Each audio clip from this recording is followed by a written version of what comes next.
So now I want to take up in May the 25th, 1912. Is that right? Yes. Okay. So the soul who lives in the divine will is a soft object in the hands of Jesus. Soft object means malleable. We would use the term malleable. So malleable means that God can actually work with us. So Luisa says, this morning, my beloved Jesus, seeing me very oppressed, let me suckle from his heart. And then he told me, now notice, let me suckle from his heart. She's using an image that doesn't fit. Is that okay? Because the image is of a child suckling from a breast. And this is where you can misinterpret her writings. We would say, allowed me to draw from his heart, is the way we would express it. Okay. So Jesus said, my daughter, if one wants to make a hole in a hard object or give it another shape, that object would be ruined and shattered. But if it is soft and made of a malleable paste, you see where I got my word? One can make the hole or give it the shape destined without fearing that it might break. So putting a hole in a piece of putty is not a problem. No. Putting it in a piece of iron, you've got to be very careful. And if one wanted to give back the original shape, that object would be ready for everything with no difficulty. In other words, you're malleable. Such is the soul who lives in my will. She is a soft object, and I can make of her whatever I want. The next sentence is now this, now that, and now the other, which is not English. So, sometimes I would wound her, or I would embellish her. I might even enlarge her, or in one instant, I could remake her again. And the soul is ready for everything. She opposes nothing, and I must carry her in my hands, delighting in her continuously. So, put at the side of that surrender. This is utter surrender that is being described. Surrender to God. So, May the 30th, 1912. For the soul who truly loves Jesus, there cannot be separation from him. Now, through all these writings, a very simple statement is made, and that is, love is union. Love is union. So if for someone who truly loves God, there has to be that union there at some level. And love forms their mutual rest. So continuing in my usual state, I felt oppressed because of the privation of my beloved Jesus. So I'm going to go on from that. He said, my daughter, when you are without me, now she cannot be without him, because if the divine will leaves us, we disintegrate. Okay? We can only survive if the divine will is in us. We cannot be without him if we're in grace, because the Lord indwells each one of us. Isn't that right? Mm-hmm. So when he says to her, when you are without me, he's talking about the deprivation, that she doesn't see him with her eyes. Okay. He said, make use of this very privation to double or triple, to increase 100-fold your acts of love towards me. Now what he's saying here is, when you're not feeling wonderful about prayer and you feel you can't do it, that's the time when you multiply your prayers. Whereas we're inclined to do the opposite. We wait until we feel good about it, and then we multiply the prayers. And he says, no, it has actually more value the other way around, because the other way around, you're showing much more trust in God. Okay, so when you have the deprivation, you increase your prayers 100-fold. In such a way as to form an environment all of love inside and outside of you, in which you will find me.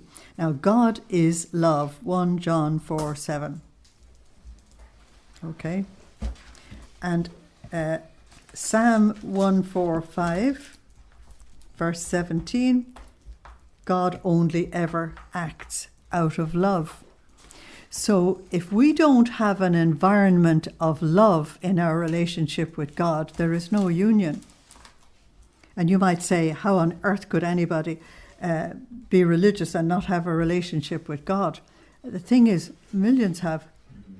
In other words, they can go to church and they can attend services and they can say prayers, but the whole thing is outside of themselves. They are not interiorly communing with God. Is that okay? Mm-hmm. Now, you get a very good example of that in the parable of the Pharisee and the publican. Now, that's Luke, what is it? I think it sounds like Luke 19, where you had this very religious man telling God that he was the most perfect man on the planet. And he was telling God also that the one at the door was nothing. But the one at the door was actually communing with God in truth. God, be merciful to me, a sinner. He was actually connecting with God in truth. So you can, in fact, go through religious services without making the connection with God. And you can see it nowadays as well with people coming to church, for example, say at funerals or weddings, and they don't even know when to stand up or sit down or when to say yes, I or no. There's no connection there. They're just attending a social thing. That's all. So there must be an environment, all of love, inside and outside of you, in which you will find me. You find him in love because he is love.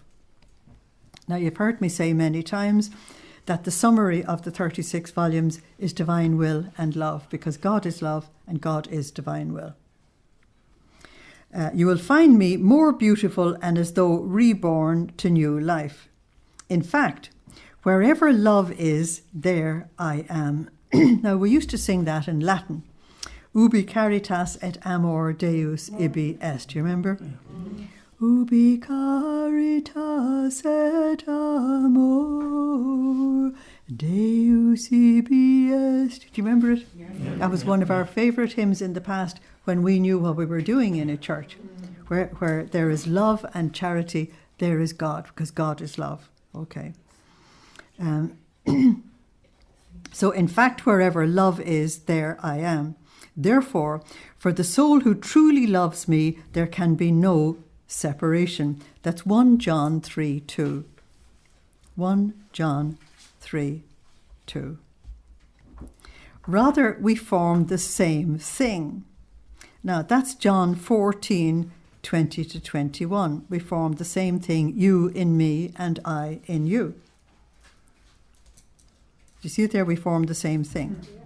Because love seems to create me, to give me life, to nourish me, and to make me grow.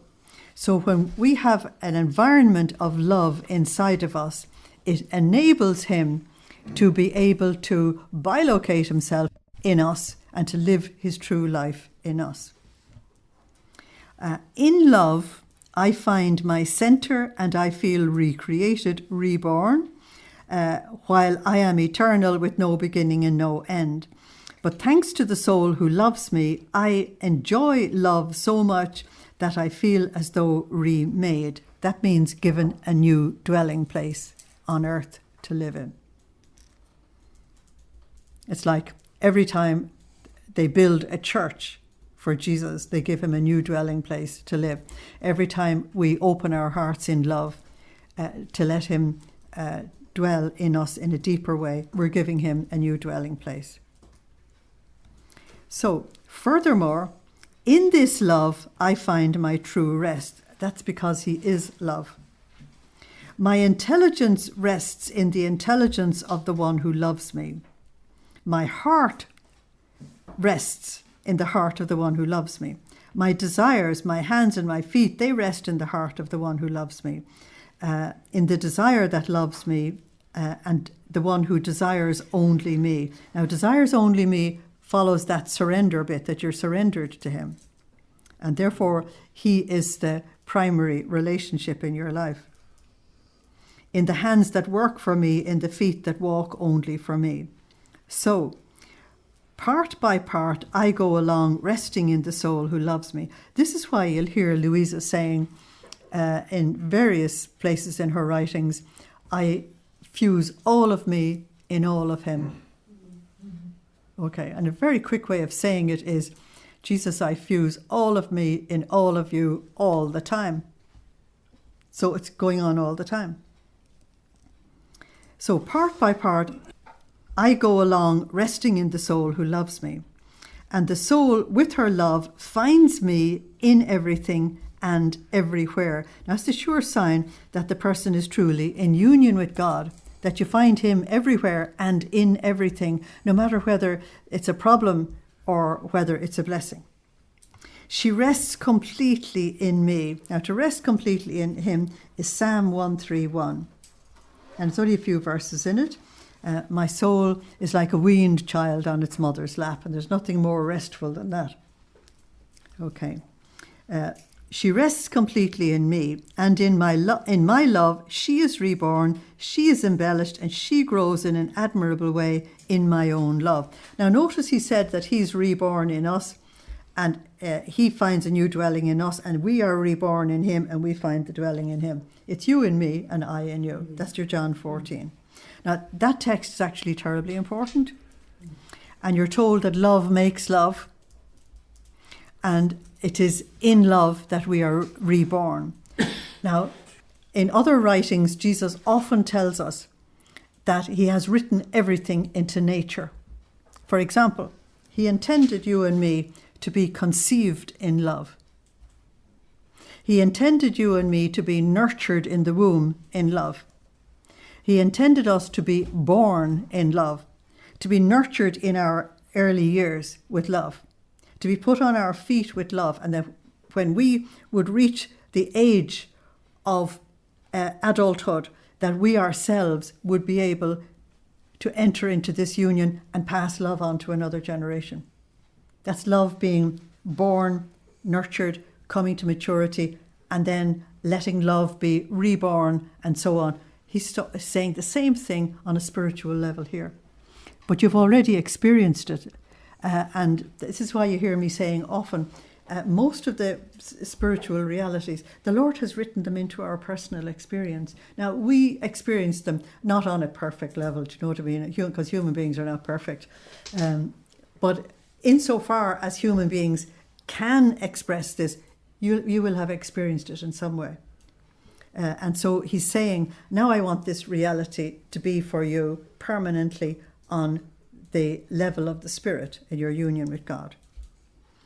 Okay. June the 2nd, 1912. Only the things which are extraneous to Jesus can separate the soul from him. Now that might sound a bit funny. Can I give you a heading to put on it? Prohibited baggage for your flight. Would you understand? You'll hear more in Drummondine, because the Lord has given me a lot on this. Prohibited baggage. And when you see the list of prohibited baggage that I'll give you in Drummondine, you'll then ask me, what am I allowed? Because it'll be a bit like Ryanair. You can take your pyjamas and your toothbrush. Because you're only allowed to bring love. That's the permitted baggage. Okay. So Jesus, Luisa continues in their usual state, and Jesus says, my daughter, when there is nothing in the soul which is extraneous to me, that is outside of God, and which does not belong to me, therefore it belongs to a different kingdom. Now you have the kingdom of this world, and you have the kingdom of Satan, and you have the kingdom of God. There isn't much choice. Okay, so if there's something outside of God, it can't enter into him. If it doesn't belong to me, he says, there cannot be separation between myself and the soul. So I want you to put Hebrews 12:14. Without holiness, no one will ever see God. That's one of the ones you write up on your fridge someday. I remember years ago writing that out on a little note and putting it on my fridge, and I said, Francis, without holiness, you will not see God. End of. Okay? So we can't, if we're going to have this union in love, you can't have stuff that belongs to the world or belongs to the kingdom of Satan. But people do have things like that without even realizing it. For example, Sometimes people go on holidays to exotic places and they'll bring back masks and stuff like that. I've had to deal with this with many people and say, did you bring back a mask from somewhere in Africa? Get rid of it fast, because it has been used in the occult. We have to be very careful with stuff you bring back from abroad.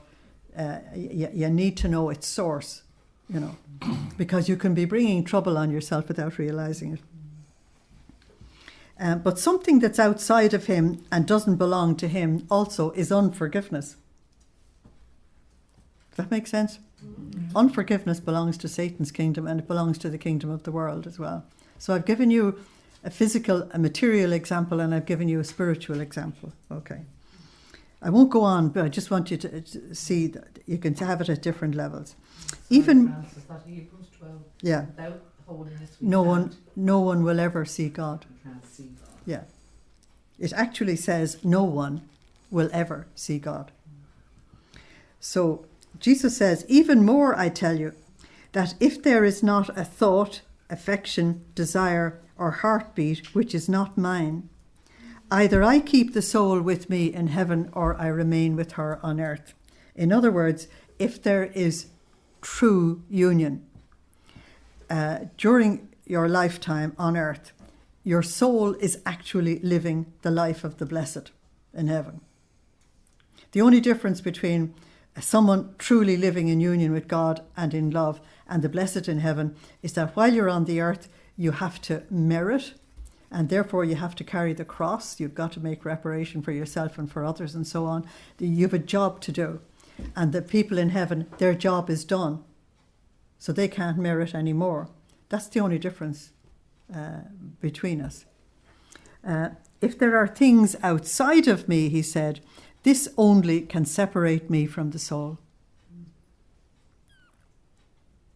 So over the years, I have been involved in helping people to really look at, is there anything material around you that separates you from God?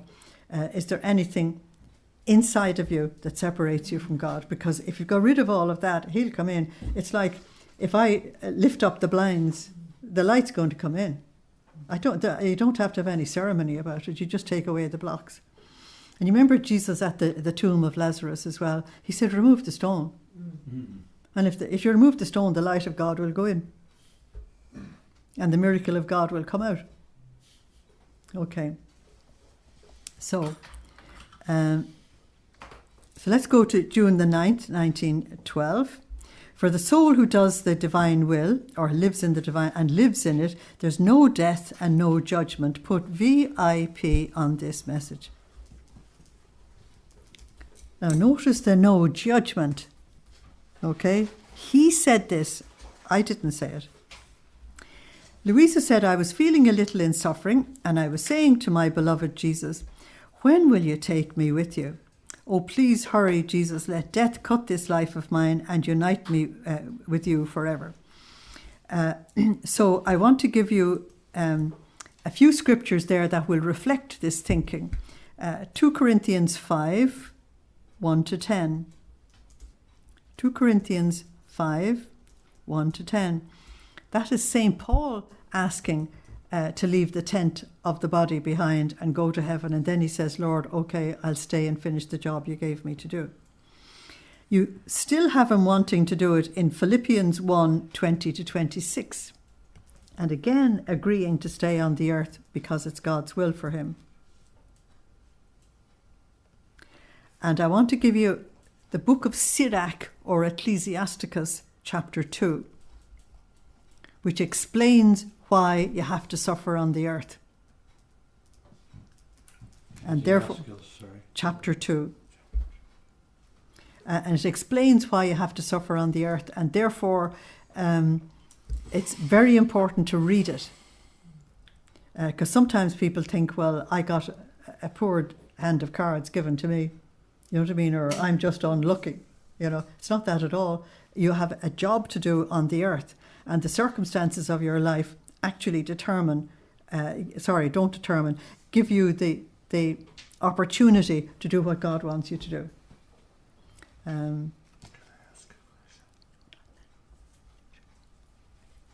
Hold on to the question until later. So Jesus said, my daughter, for the soul who does my will and lives of my volition, we would say lives from or out of my volition, there's no death.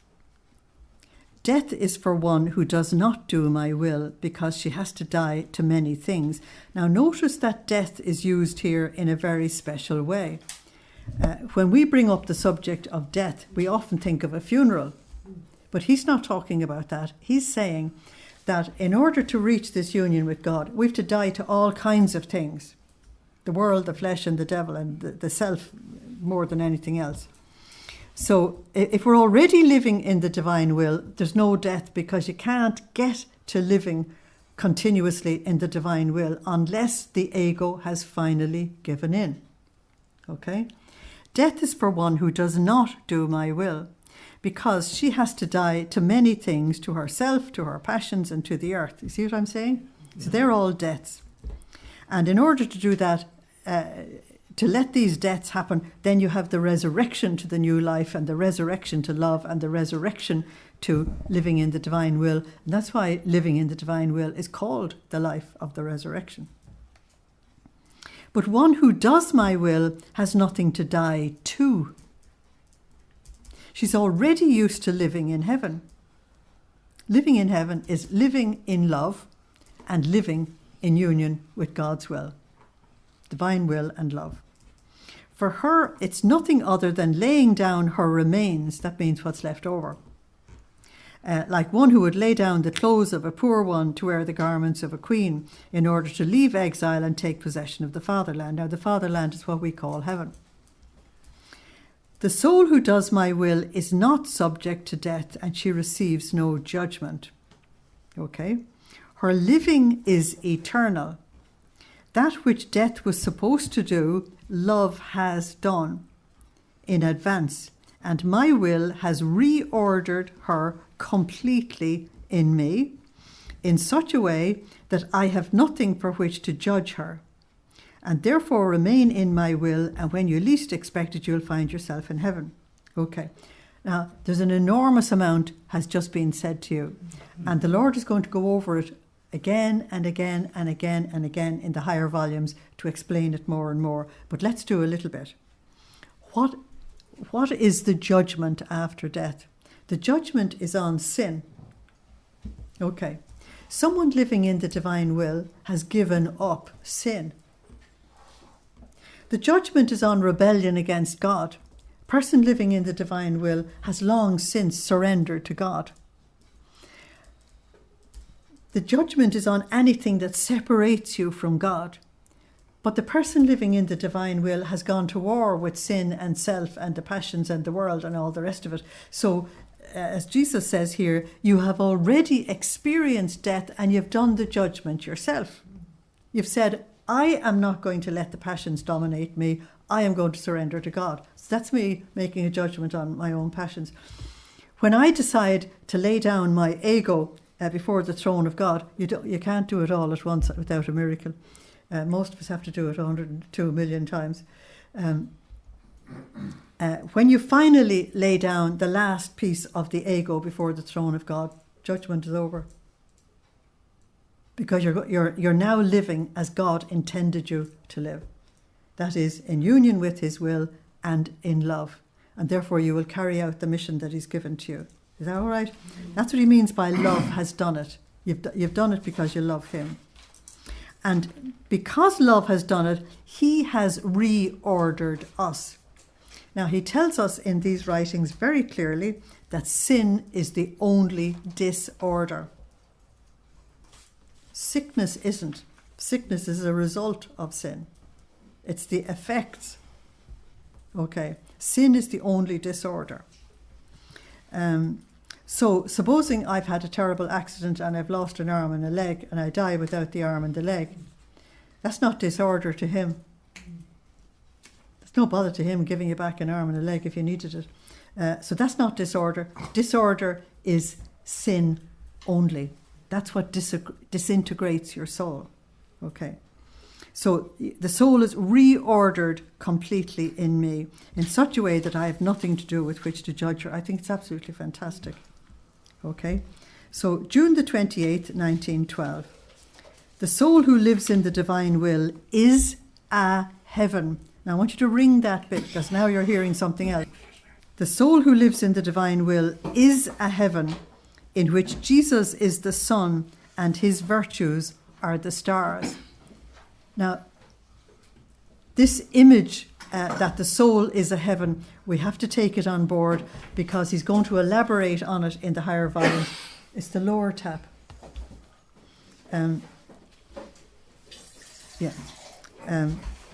He's going to elaborate on it more and more and more as we go into the higher volumes. So we have to get the idea, what is a heaven? Unfortunately, we say the heavens, meaning the planets and the stars. But when we say heaven, we mean where God lives. Okay. Now, he's saying that a soul who lives in the divine will is a home for him. Now, God's home is what we call heaven. Is that okay? So therefore, I become a heaven for him. Does that make sense? Mm-hmm. And then, using the image of the planets outside of us in the Milky Way, he says that the virtues in this heaven are like the stars. And they're taking their illumination from the sun, and he is the sun. Now, the very interesting thing is that if you go to the book of Revelation, chapter 21 and 22, you get the description of the New Jerusalem. And you're told that there's no earthly light in the New Jerusalem, that Jesus is the light. He is the sun. And that all the people living in the New Jerusalem are all living in God's will. So this is God's heaven on earth, the New Jerusalem. So notice you have the New Jerusalem in the individual soul, and you also have it in the church, and you also have it in the world, because we're the church, each one of us. Is that okay? Mm-hmm. So Jesus said, my daughter, the soul who does my will is heaven. That's heaven for him. But heaven without the sun and without the stars, because I am the sun, and the stars which embellish this heaven are my own virtues. That's Revelation 22:23. How beautiful is this heaven, such as to enamour whoever can know it.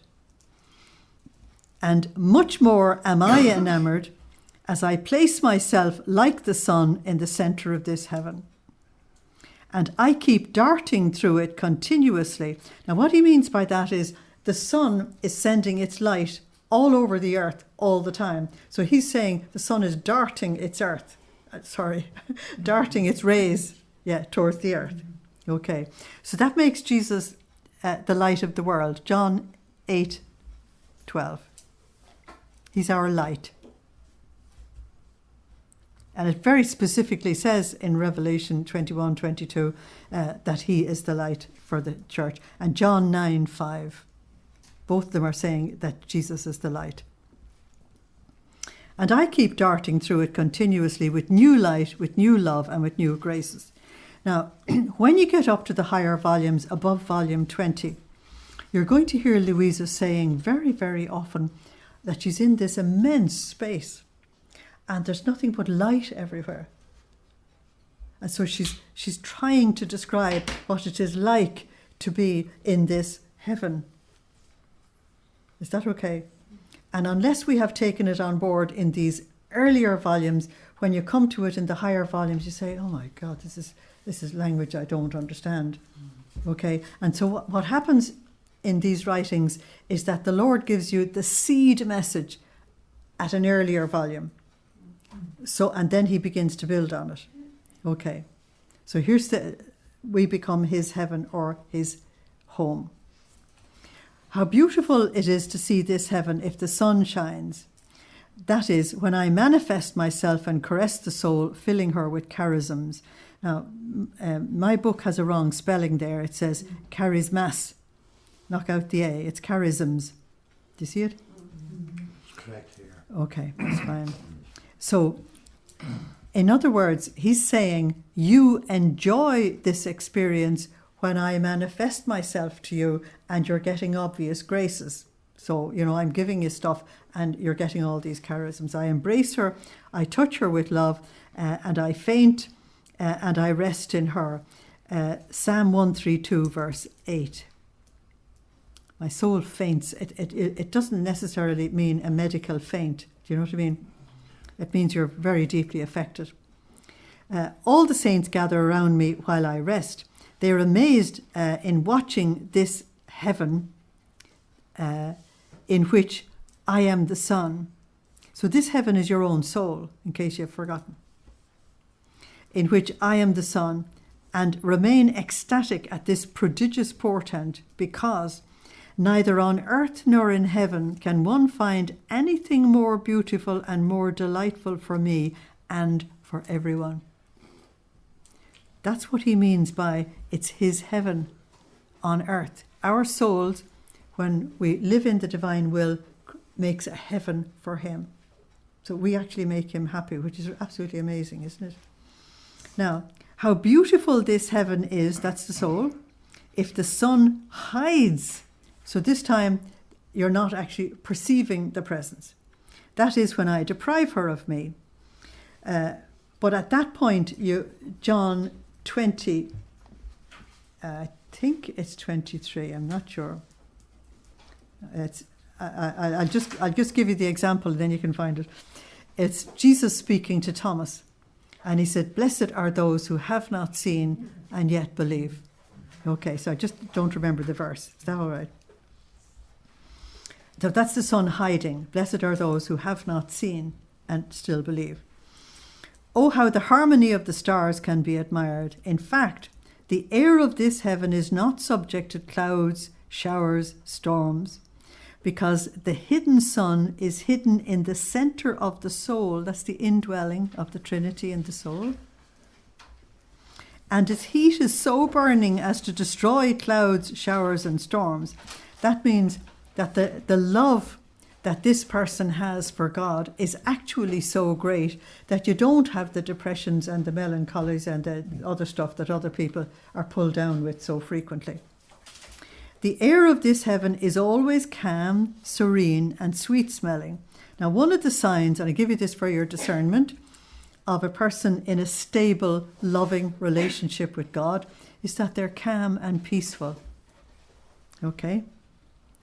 And the stars which shine most brightly in it are perennial peace and endless love. You see, I just gave it to you in my way. So beside that, I want you to put Philippians 4:7. Philippians 4:7, the peace that passes all understanding and guards the heart and the mind in Christ Jesus.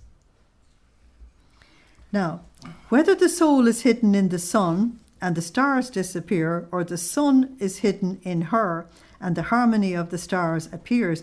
Now, the stars, don't forget, are the virtues. Okay? This heaven is beautiful in every way. This heaven is my contentment, my rest, my love, my paradise. And that's why in earlier volumes you heard Jesus saying to Luisa, when he would be giving her information about chastisements that needed to happen and all the rest of it, he'd say, I'll be on the earth but in you, because she was giving him the paradise on earth, because everything in her was in harmony with him. Okay? But he said a number of times that if he had to come down to the earth and not have someone like Luisa, he'd be more inclined to finish us off. So, July the 4th, 1912. The divine will must be the sepulchre of the soul. By thinking about herself, the soul escapes from the divine life. Now, we've just been talking about complete surrender and complete union. So now he comes at it from a slightly different angle, just to make sure that you got the point. Now, why should the divine will be the sepulchre of the soul? It's because he's already said that for someone living in the divine will, death has already taken place. You've let the passions and the sins and the bad habits and blah, blah, blah go. And you've also surrendered the ego. So you enter into the divine will to stay permanently. That's why he's using the term sepulchre now, because bodies are put in permanently. Do you know what I mean? And why you'll hear Luisa in the higher volumes saying, but there's no way out of this. I can't see any way out of this. Now, how can you actually slide down from this great height? By thinking about herself, the soul escapes. Okay. So here we're talking about death and resurrection. So this morning after communion, I was saying to my beloved Jesus, to what state I've reduced myself. It seems that everything escapes me, suffering, virtues, everything. And Jesus said, my daughter, what is the matter? Do you want to waste time? Do you want to go out of your nothingness? Oh, put the big nothingness up there. Stay in your nothingness. Because the nothingness is the safe place in the divine will. And if you stay in your nothingness, nothing's going to go wrong. He's going to mind you. Because that nothingness will flow in his allness. Okay? He said, do you want to go out of your nothingness? Stay in your place, in your nothingness, so that the all may keep its place in you. So if the nothing stays in its place, the all can take its place, and the nothing and the all can become one. But if the nothing goes out of its place, then everything goes out of sync. And that's because we have free will and we can make decisions to get out. Know, however, that you must die completely in my will. Now, we're all in the business of trying to live in the divine will. The little word, the dangerous word here is completely. I remember hearing, and I don't listen to music, I don't like what they call music nowadays, but I accidentally heard a bit of a song that some young man was singing. It must have been when I hit a station. I didn't know I was going. And what he was singing was, when they say it's all over, it's not over completely. And he kept on repeating this all the time. I said, you poor soul. You know, it's all just lament. Do you know what I mean?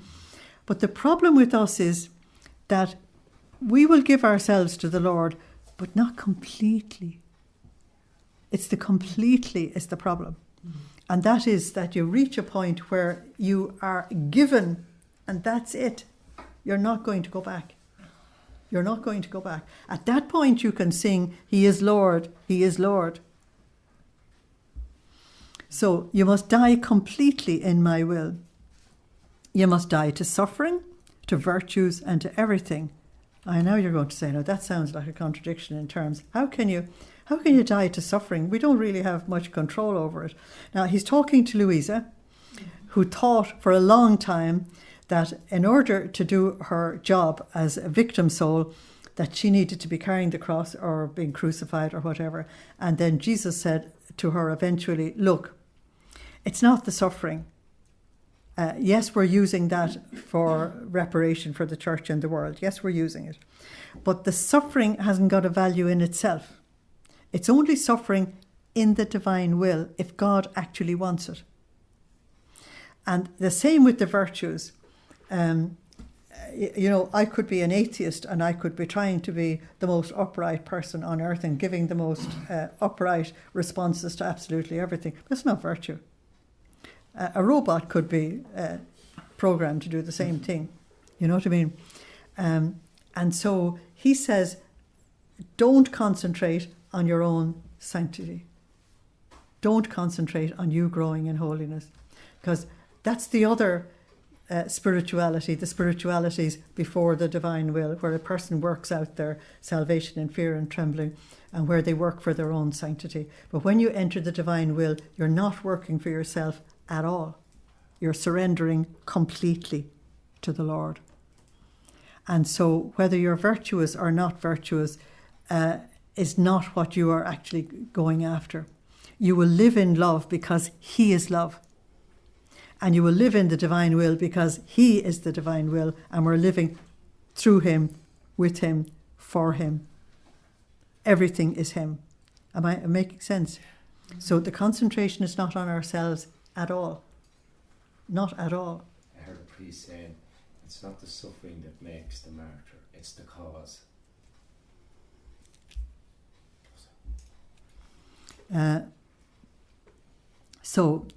He says, my will must be the tomb of the soul. That's the complete surrender. So in case you misunderstand tomb, will you say, put complete surrender on top of that? Because they're using language that they understand, and a century later we mightn't. Okay. And just as in the tomb, one's nature is consumed to the point of disappearing completely, and through that very consummation, it will rise again. That's on the last day, to new and more beautiful life. In the same way, the soul, buried in my will as though inside a tomb, will die to suffering, to her virtues, to her spiritual goods, and will rise again in everything in the divine life. Because what he wants is that if I am to live correctly in the divine will, everything of Francis has to go, and everything of Jesus has to take over. So it's not my virtues, it's the divine virtues. It's not my will, it's the divine will. It's not my mission, it's the divine mission. Everything is him, everything is him. That's why you're living the life of the blessed. Because in heaven, they're living only for God. They're not thinking of themselves at all.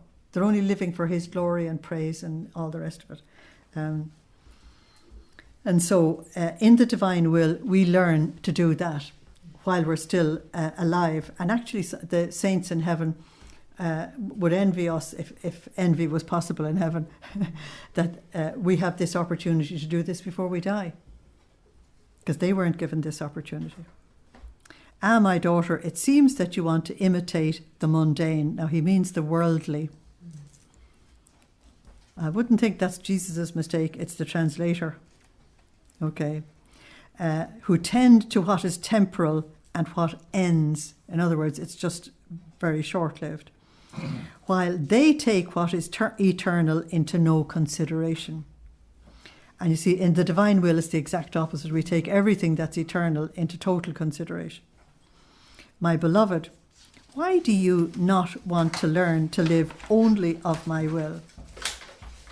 Why do you not want to live only of the life of heaven, even while being on the earth? Now, he's saying that to Luisa, not for Luisa's sake. It's not her problem. But all of this teaching is completely new to the priests who are working with Luisa. And the questions are coming from them. And the reason why Jesus is allowing this dialogue is that a century later, and the centuries that come after us as well, they need the questions answered. Is that okay? Because the Lord knew that none of us were going to have a spiritual director. And so he had to answer our questions for us. My will is love. Do you see it there? The divine will and love. There's the summary of the 36 volumes. My will is love. And one that never dies. It's eternal. To use Tony Hickey's expression, infinite, perfect, and eternal. Okay? Therefore, my will must be your sepulchre. Because my will, Francis's will, can't get into heaven. Francis has got to hand over and go into heaven with the divine will.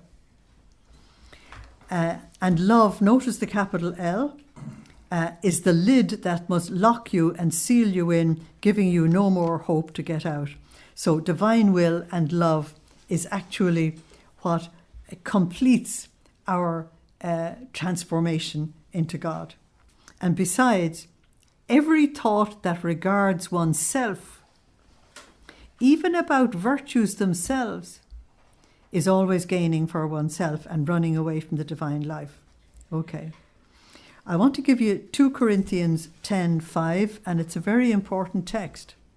2 Corinthians 10:5, where St. Paul says that every thought must be captured and given to Christ. You know that one, don't you? Mm-hmm. Every thought. And that's very easy until you try it. There's a lot of thoughts that don't want to be captured. Or you might say to yourself, well, in a few minutes now, you know. Every thought, he says. So if you really wanted a very severe discipline, try every thought, handing over every thought, and you won't know what discipline was until then. It's utterly amazing how many thoughts goes through our heads. Yeah. So he says, every thought that regards oneself, even about virtues themselves, is always gaining for oneself and running away from the divine life. And if the soul thinks only about me, which is the opposite, you see, and what regards me, she takes divine life into herself. So anything that enhances Francis lowers the divine will. Anything that enhances the divine will lowers Francis. It's either one or the other. The two won't mix. While if the soul thinks only about me and what regards me, she takes divine life unto herself, and by taking the divine life, she escapes the human and takes all possible goods. Now, escapes the human does not mean you cease to be human. And it does not mean that you stop doing human acts. It means you stop staying at a low level of activity, that your activities are coming from a much higher plane. Is that okay? So let's just take a very mechanical example. It's the pilot breathing and walking on the ground, and the pilot breathing and walking in an airplane.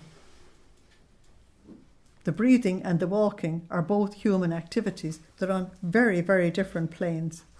Okay. So the Lord wants us to stop operating merely at the human level and let all our thoughts, words, actions, movements, steps, everything be transferred onto the higher plane. Because then every thought, word, action, movement, step that we have affects every other soul, past, present and future, for their redemption and salvation. That's major. You know, so it means that your life is so rich in meaning that you can't comprehend it yourself, you know. So July the 19th, 1912, attentiveness to the teachings of Jesus makes the soul's refrigerating breath reach him also through others. I love the refrigerating breath bit. Love must stand alone. Okay. Now, you just notice how many of these messages are on love, because you can't have the divine will without understanding love somehow. Sorry, would somebody flick the second switch and you'll have more light here? See it behind you? Thank you. I don't know how I forgot. Sorry about that. Luisa said, this morning, as I was in my usual state, blessed Jesus came. My daughter, he said, I feel your breath and I feel refreshed by it. Your breath gives me refreshment, not only when I am near you, but also when others speak of you and of the things said by you for their good. Through them I feel your breath and I delight. My refreshment is repeated, and I say, my daughter sends me her refreshment also through others, because if she had not been attentive in listening to me, she could never have done good to others. Now, the scary bit about that for me is that he's aware of all your thoughts and all your words and all your actions. And the even scarier bit is that when you go to the book of Revelation, it's also in the book of Daniel, that there is a book of life in which everything is recorded. I remember when my dad told me that as a child, I used to have nightmares. I said, he'll open this book and every single thing about me, everybody on the planet will know. It's actually, God knows, the rest of them wouldn't be bothered. They have their own worries as to what will come out about them. So it's that God knows it. Everything is known. And so this is either a terrifying thought or a consoling thought. And I want you to put Psalm 139 there. Psalm 139 says, you know my thoughts before I think them, my words before I say them. This knowledge is too wonderful for me. But if you're an unbeliever, it would make you hate God and say, Big Brother is watching. You get different reactions to this. But for a person who's trying to love God, no matter how much they fail, this is very consoling because you say, he knows I'm trying. He knows that no matter how often I fail him, I still come back. And as a parent, you know that the important thing is for the child to come back. Not that the child fell or that the child said something wrong. Okay? That's why Jesus said he finds refreshment. In other words, people are helping one another by talking in love to each other. Okay? So therefore, she's still the one who sends me this good, he said. So I love you more and I feel compelled to come and converse with you. And then he added, true love must stand alone. Now, any lover will tell you that. They don't tolerate a third in the relationship, do they? What person tolerates a third in a marriage? Nobody. Because love is actually jealous. It's terribly important. Now, I want to give you some scriptures for love is jealous. God's love is jealous. Exodus 20, verse 5. Exodus 34, verse 14. Deuteronomy 4, verse 24. And Deuteronomy 5, verse 9.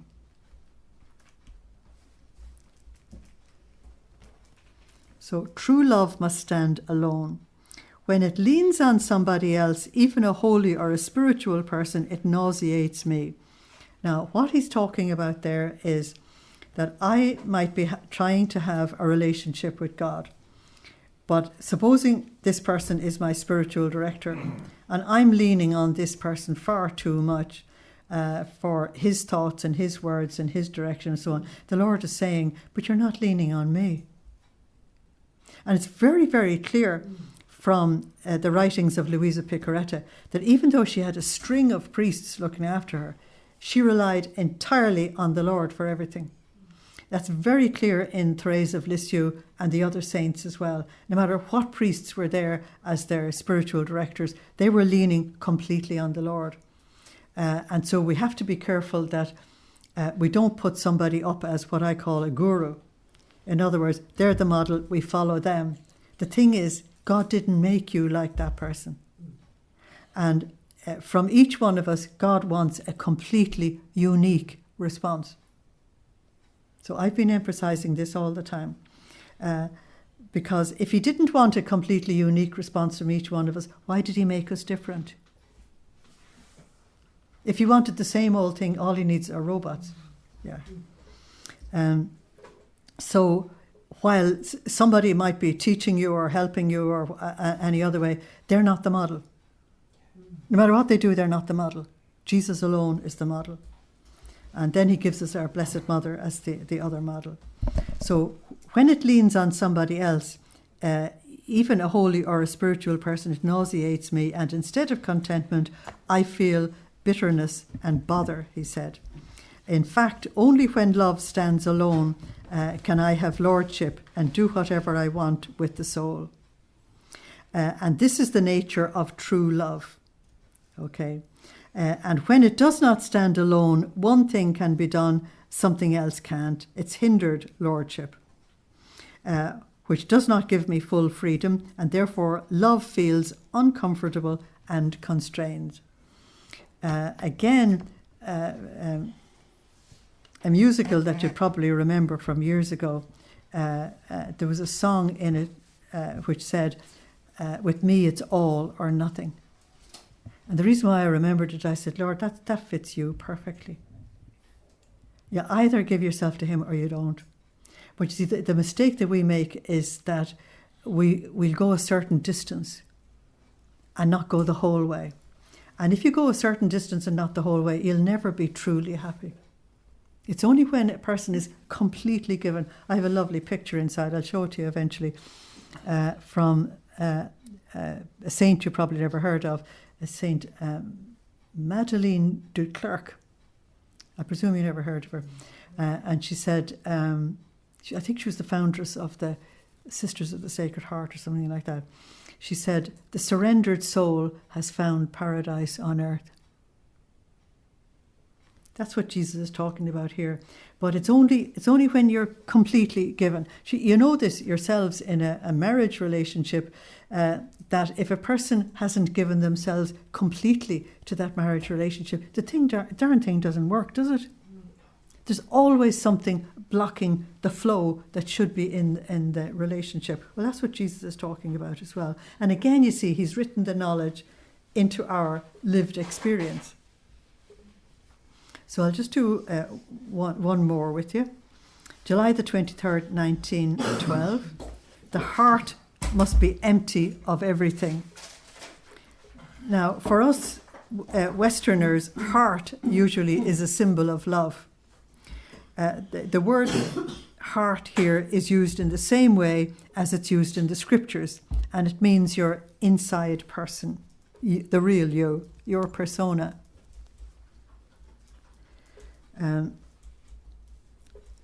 Finding myself with my beloved Jesus, I was lamenting to him because in addition to his privations, I also felt my poor heart insensitive, cold, indifferent to everything. So she was going through one of the dry periods. As if it no longer had life. What a pitiful state mine is. And even so, I myself am unable to cry over my misfortune. Since I myself am unable to have compassion for myself, you have compassion for this heart.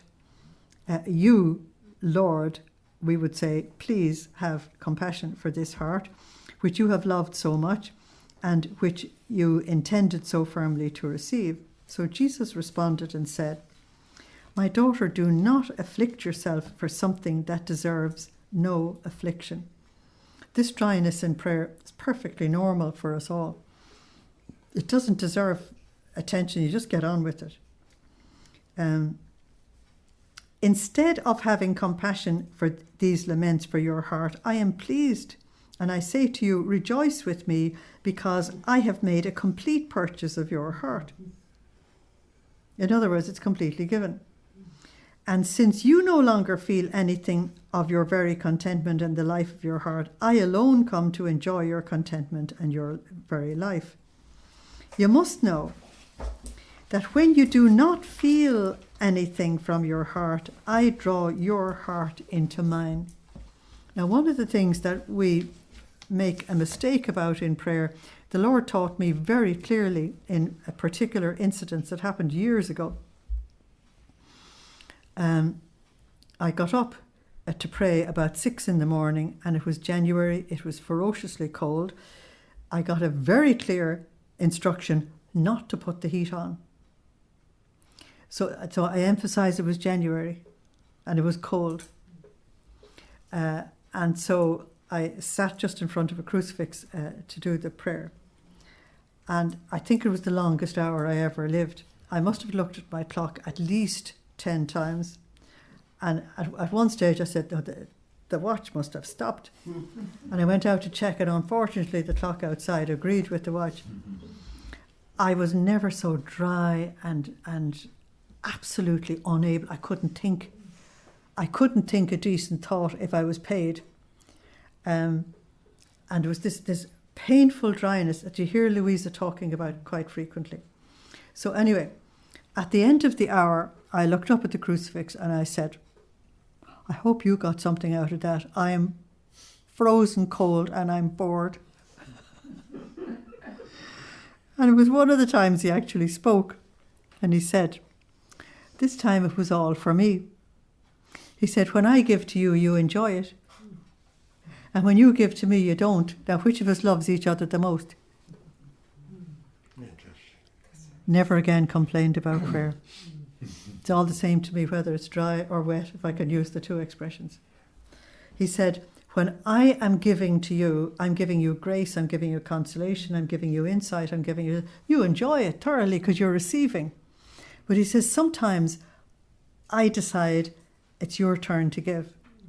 Hence, I was given specific instruction not to make myself warm, not to get any help, not to do this, not to do that, and just sit in front of a crucifix for a solid hour at 6 o'clock in the morning. And it was the longest hour I ever lived. But he was trying to teach me this, what he's teaching her. Is that okay?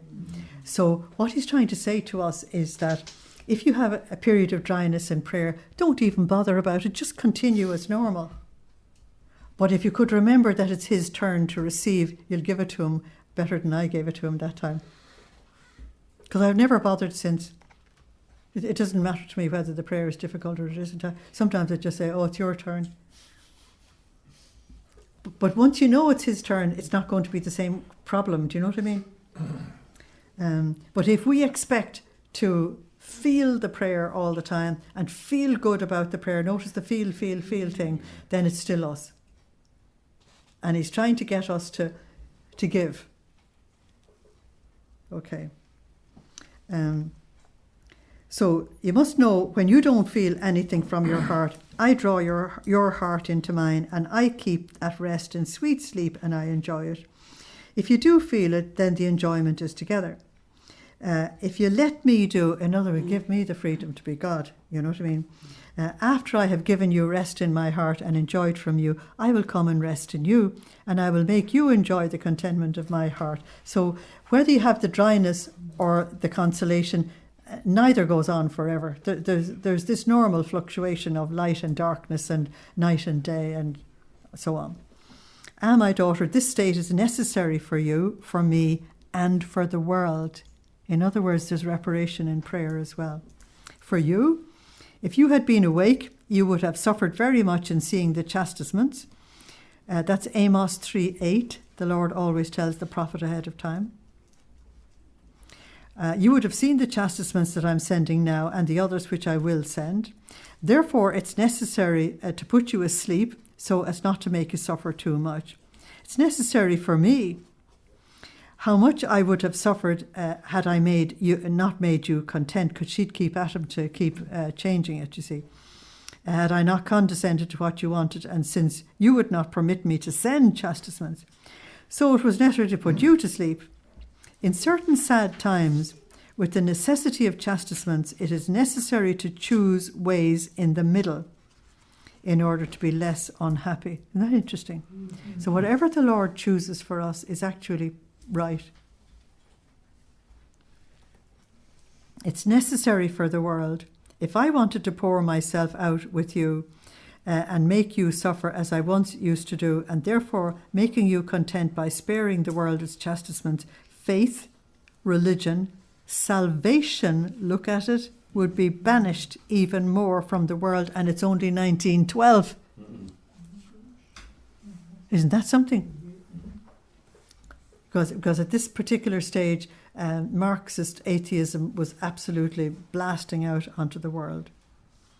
My daughter, let me free, whether I have to keep you awake or asleep. Did you not tell me to do whatever I wanted? Of course, we do tell the Lord he can do whatever he wants, so long as it's within what we want. Do you perhaps want to withdraw your word? She said, never, never, never, it's okay. So then he said, listen, my daughter, it is perhaps that some thought, affection, or desire which is not for me has entered into you. Now, here's a bit of discernment for you. Because sometimes when we're having difficulty in prayer, it's because some little thing has intercepted and we just haven't noticed. He says, has some thought, affection, or desire which is not mine has entered into you. If this were the case, you should fear. If it's not the case, then it's a sign that I keep your heart in mine and I make it sleep. The time will come, it will come, when I will have it wake up. And then you will see that you will take the attitude you had before. And since you will have been at rest, this attitude will even be greater. And then he added, I make souls of all kinds. Now this emphasizes what I said a few minutes ago. I make the ones sleepy with love. I make the ones ignorant of love. I make the ones crazy of love. And I make the ones learned of love. How's that? And of all this, do you know what interests me the most? That everything is love. Whether you're learned or simple or whatever. Isn't that gorgeous?